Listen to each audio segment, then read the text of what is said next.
Ever get your paycheck and wonder, where does it all go? You work hard, you get that direct deposit notification, but by the end of the month it feels like you're just barely scraping by. If this sounds familiar, you're not alone, and you're not imagining things. Let's break down why your salary might feel like it's shrinking, even if you get a raise.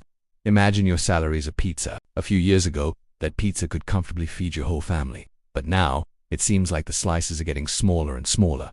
This isn't because your pizza is actually shrinking, it's because everyone's appetite has gotten bigger. In this case, the appetite is the cost of living. Think about your daily expenses. That coffee you grab on the way to work. The price has probably crept up. The cost of a full tank of gas? Definitely higher than it used to be. And let's not even get started on groceries. A simple trip to the supermarket can feel like a major financial decision these days. Eggs, milk, bread. The basics are costing more and more. The biggest slice of the pie for most people is housing. Whether you're paying rent or a mortgage, chances are your monthly payment has seen a significant jump over the past few years.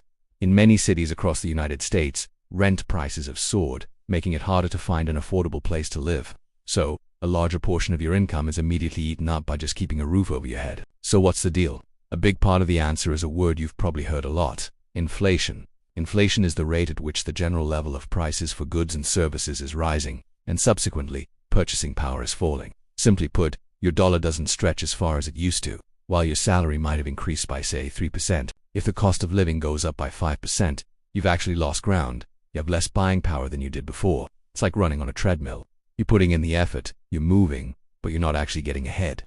Your wages are trying to keep up with rising costs, but they often lag behind. This gap between wage growth and the rising cost of essentials is the core reason why so many of us feel financially squeezed. It's not just about big-ticket items. It's the constant, small increases across the board that add up. Subscription services, utility bills, car insurance, everything seems to be on an upward trend. This phenomenon is often called lifestyle creep, but in this case, it's more like cost creep. You're not necessarily buying more. The things you've always bought just cost more. So, the next time you feel like your paycheck vanishes into thin air, remember it's a real economic pressure. You're facing rising costs for essentials that are outpacing your salary growth.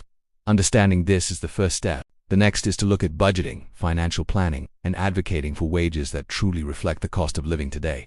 Thanks for watching. If you found this helpful, give us a like and subscribe for more videos that make sense of the economy.